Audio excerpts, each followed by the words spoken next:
একদিকে চমকেরও আগের হাজবেন্ডের মিলল সন্ধান, গণমাধ্যম থেকে উঠেছে এমনই খবর। অপরদিকে কলকাতায় গিয়ে সাংবাদিকের এমন প্রশ্নের মুখে পড়তে হলো শাকিব খানকে যে পুরা আওলায় গেলেন বস।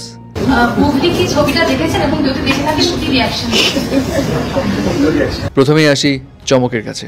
রুকাইয়া জাহান চমকের বর্তমান স্বামী নিয়ে তো একটা খবর সামনে এসেছিল গণমাধ্যম থেকে, যেটার পর তোলপাড় হয়ে যায় চারিদিক। খবরটা কি ছিল? খবরটা ছিল তার হাজবেন্ডের এর আগে দুটো বিয়ে হয়েছিল এবং দুটো কন্যা সন্তানও রয়েছে, এবং বিয়ে কার কার সঙ্গে হয়েছিল, কিভাবে কি হয়েছিল, সেই বিষয়গুলো বিস্তারিত বলা ছিল গণমাধ্যমে, এবং এগুলো নিয়ে আমরা একটা ভিডিও বানিয়েছিলাম। তো বিষয় হলো, এর প্রেক্ষিতে রুকাইয়া জাহান চমকের হাজবেন্ড ভিডিও বার্তার মাধ্যমে জানায় এসব খবর সামনে আসায় তিনি চমকের সামনে মুখ দেখাতে পারছেন না।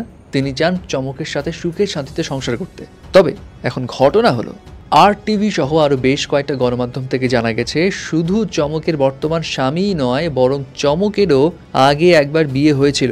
জানা যায় 2014 সালের নভেম্বরে বিবাহ বন্ধনে আবদ্ধ হন চমক, এবং তার তখন স্বামীর নাম ছিল খান এইচ কবির, এবং চমকের সঙ্গে সেই খান এইচ কবিরের বেশ কয়েকটা ছবি এবং সেলফিও এখন সোশ্যাল মিডিয়ায় ঘুরে বেড়াচ্ছে, যার মধ্যে একটি স্ক্রিনশট এমন ছিল যে বিয়ে হওয়ার পর 2015 সালের 14 ফেব্রুয়ারি চমকের স্বামী যাকে বলা হচ্ছে তিনি ফেসবুক পেজে ম্যারিড উইথ চমক স্ট্যাটাস দেন। এদিকে অনেকেই নিশ্চয়ই জানে, আবার জানেও না, 2017 সালে মিস ওয়ার্ল্ড বাংলাদেশ প্রতিযোগিতায় দ্বিতীয় রানার আপ হয়ে, অর্থাৎ তৃতীয় হয়ে সবুজ অঙ্গনে পা রেখেছিলেন রুকাইয়া জাহান চমক। তো এখন গণমাধ্যমে ওই প্রতিযোগিতার আয়োজক অন্তঃসবিজ কর্তৃপক্ষ জানান যে তারা জেনেছিলেন চমক বিবাহিত ছিল সেই সময়, এজন্য তাকে যৌথভাবে তৃতীয় করা হয়েছিল, তা না হলে তাকে দ্বিতীয় বানাতো।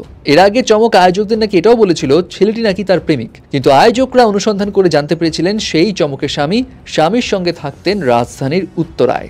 এবং সেই সব রিপোর্টস এটাও বলা হয় মিস ওয়ার্ল্ড প্রতিযোগিতায় যৌথভাবে তৃতীয় হওয়ার পর থেকেই তার স্বামীর সঙ্গে চমকের দূরত্ব বাড়ে এবং এক পর্যায়ে হয় বিচ্ছেদ। এখন এই ঘটনাটা কতটুকু সত্য সেটা তো চমক যখন মুখ খুলবে তখনই জানা যাবে। এখনও কিন্তু তিনি এই বিষয়ে কোনো স্টেটমেন্ট দেননি। সো দেখা যাক অ্যাকচুয়ালি কি হয়। এইদিকে শাকিব খান তো গেছেন কলকাতায় তার তুফান মুভির প্রমোশন করতে, যে তুফান আজকে থেকে মুক্তি পাবে।